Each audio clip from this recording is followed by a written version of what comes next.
Makanya saya berkali-kali mengatakan, mbok kayak apa sumpeknya kita, tetap wong iso guyu. Karena apa? Allah mensifati dirinya wa annahu wa adhaka wa abka. Allah itu adhaka, zat yang memberi orang iso guyu. Wa abka lan zat sing maringi wong iso nangis. Karena sifatnya Allah Ta'ala pasti nafidah, sifatnya Allah Ta'ala pasti terjadi. Dan kita objek. Makanya wong sumpek utange akeh, bojo ora percaya, tangga ora percaya, nak guyu banter-banter. Karena Allah ku adhaka, zat sing maringi guyu. Wa abka, sudah presiden, sudah gubernur, sudah menteri, nah Allah kepengen nangis no yo nangis. Coba ngeluhnya apa kalau misalnya jenengan seorang mantan presiden atau mantan gubernur, kadang anaknya calonan RT mbok menang bondak ya. Ngeluhnya apa orang alim, misalnya alim alama, anaknya mau jadi jurumiyah iso, susah. Kaya raya anaknya jadi pasien, susah. Allah punya cara untuk abega, untuk bikin orang nangis. Nah karena kita ini objek, pasti sesupek apapun orang yang bisa tertawa, ya bisa nangis. Makanya banyak ulama yang nggak terlalu serius mikir agama ini, bukan karena dablek, enggak, karena Allah mensifati dirinya Al-Hadi, yang memberi petunjuk. Kita nggak ditunggoni Kanjeng Nabi, nggak ditunggoni Wali Songo, nggak ditunggoni para Alawin yang dulu, nggak ditunggoni Habib-Habib yang kayak Said Abdul Al-Haddad. Tapi karena Allah itu Al-Hadi, yang memberi petunjuk, dan sifatnya Allah Ta'ala la budda wa ayat takuna nafidah. Sifatnya Allah pasti nafidah.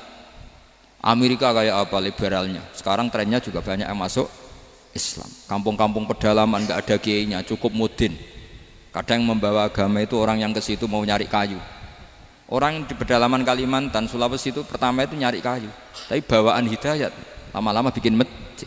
Saya pernah di Korea, ke sana orang nyari uang, niatnya juga nyari uang, tapi akhirnya tersiksa kalau enggak bikin masjid. Karena apa?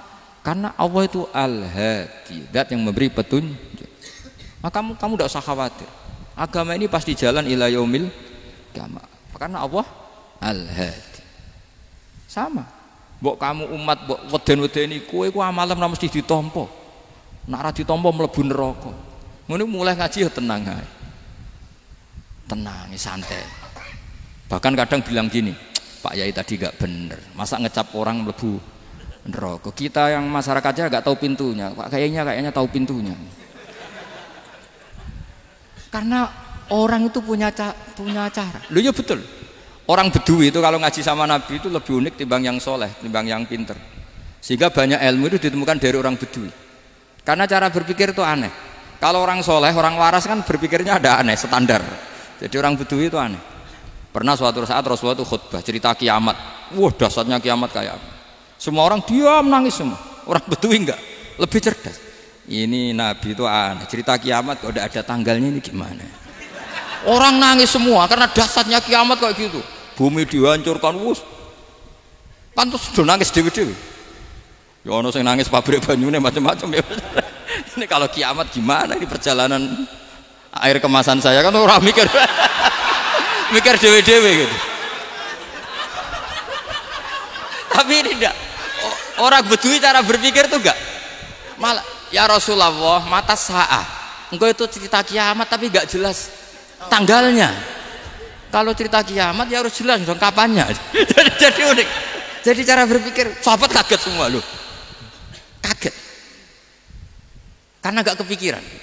Nabi a'radu anhu, a'radu itu mengabaikan.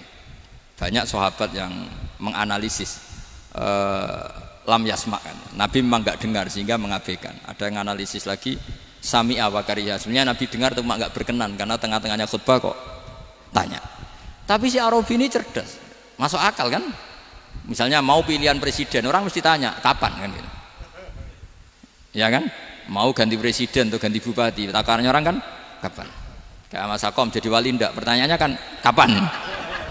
Kalau jatuhnya kan sudah ya. Sehingga tanya, mata sa'ah ya Rasulullah. Lama-lama Nabi diangen-angen, bener juga orang ini. Saya cerita kiamat kok gak jelas kapannya.